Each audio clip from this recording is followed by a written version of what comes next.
రామోజీరావు గారు లేరనే వార్త నిజంగా చెప్పాలంటే యావత్ తెలుగు ప్రజానికానికి ఒక తీరని లోటని చెప్పేసి కూడా చెప్పుకోవచ్చు. సో ఒక జర్నలిజంలో ఒక మొదటి స్టెప్ ఈరోజు భారతదేశ వ్యాప్తంగా ఈరోజు తెలుగు కీర్తి వ్యాపించిందంటే దానికి ఒక పునాది వేశారంటే అది రామోజీరావు గారు అనేసి చెప్పుకోవచ్చు.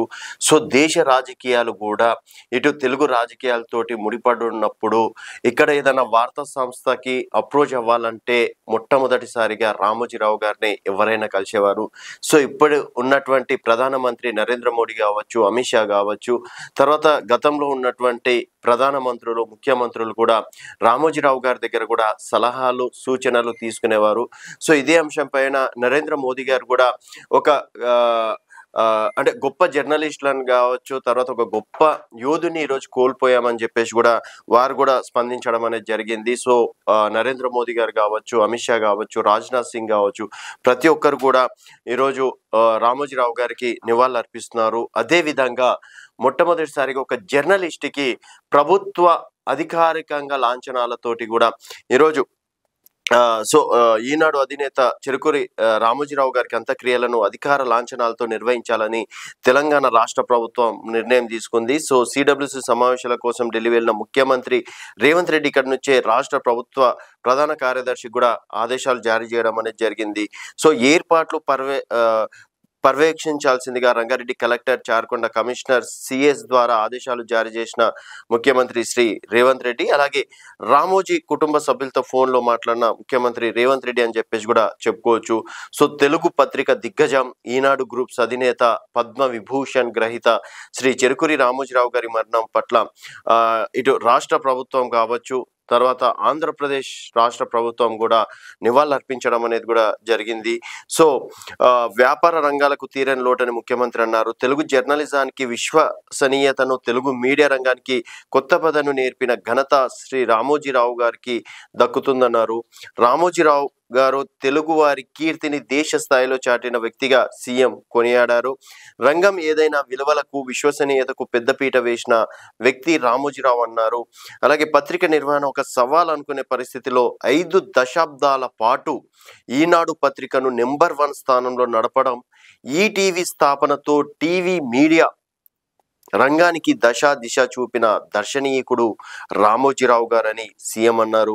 ఇటీవలే రామోజీ ఫిలిం సిటీలో రామోజీరావు గారితో భేటీ అయిన విషయాన్ని ముఖ్యమంత్రి రేవంత్ రెడ్డి గుర్తుకు చేసుకున్నారు. రామోజీరావు గారు లేని లోటు తెలుగు మీడియా రంగానికి, వ్యాపార రంగానికి తీరని లోటని సీఎం అన్నారు.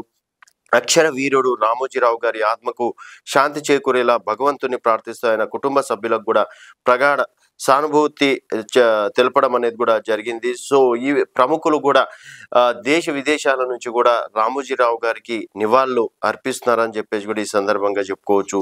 సో రామోజీరావు గారు లేని లోటు అనేది నిజంగా మీడియా రంగానికి ఒక లోటుగానే చెప్పుకోవచ్చు.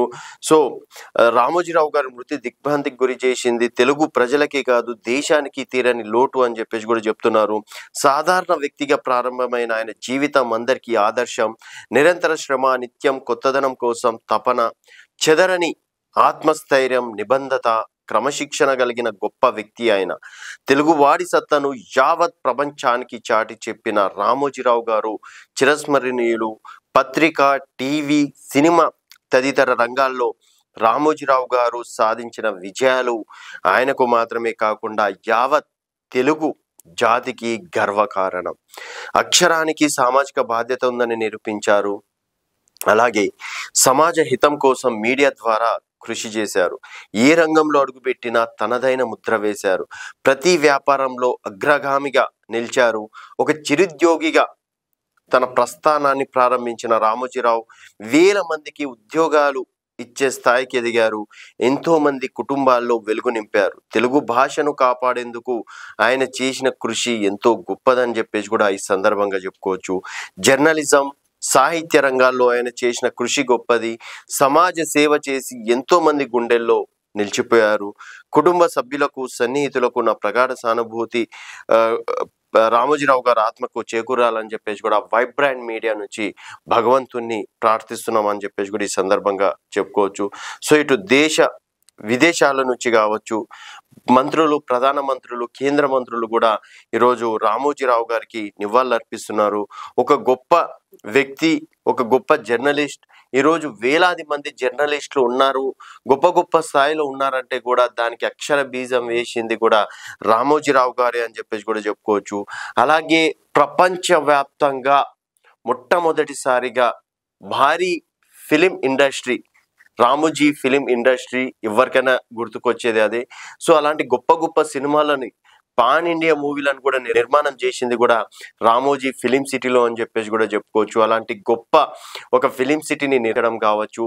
తర్వాత అన్నదాత అనే ఒక పత్రిక నుంచి, ఒక ఎపిసోడ్ నుంచి ఈరోజు ఎంతో మంది రైతులకి ఎలాంటి సమయంలో ఎలాంటి పంటలు వేయాలని చెప్పేసి కూడా ఎంతో మంది రైతుల గురించి కూడా ఆలోచించిన వ్యక్తి. అలాగే సితారా అనే పత్రికని తీసుకొచ్చి ఈరోజు సినీ ఇండస్ట్రీ గురించి కూడా గొప్పగా చాటి వ్యక్తిన వ్యక్తి కూడా రామోజీరావు అని చెప్పేసి కూడా చెప్పుకోవచ్చు.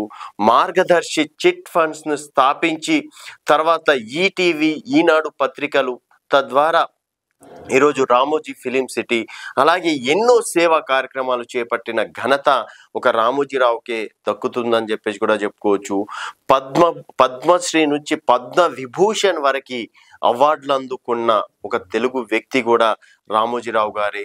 సో భారతరత్న కూడా ఇవ్వాలి అని చెప్పేసి కూడా చాలా మంది ప్రముఖులు కూడా చెప్పడం అనేది కూడా జరుగుతుంది. కృష్ణా జిల్లాలో పుట్టి ఈరోజు అంతర్జాతీయంగా ఒక వెలుగు వెలిగిన నేత, ఒక గొప్ప అక్షర యోధుడు రామోజీరావు గారు అని చెప్పేసి కూడా చెప్పుకోవచ్చు. సో ఈనాడు పత్రిక చదవండి, రాత్రి సమయంలో 9 గంటలకి ఈటీవీ వార్త చదవని వాళ్ళు మ్యాక్సిమం ఈ తెలుగు రాష్ట్రాల్లో ఉండరని చెప్పేసి కూడా ఈ సందర్భంగా చెప్పుకోవచ్చు. సో అలాంటి వ్యక్తి ఈరోజు లేకపోవడం నిజంగా అందరికీ ఒక బాధాకరమైన విషయం అని చెప్పేసి కూడా ఈ సందర్భంగా చెప్పుకోవచ్చు. సో తెలంగాణ ప్రభుత్వం కూడా అధికార లాంఛనాలతో రామోజీరావు గారికి నివాళులు అర్పిస్తున్నారని చెప్పేసి కూడా ఈ సందర్భంగా చెప్పుకోవచ్చు. సో వైబ్రాంట్ మీడియా నుంచి ఇదే మా నివాళులు అని చెప్పేసి ఈ సందర్భంగా తెలియజేస్తున్నాం.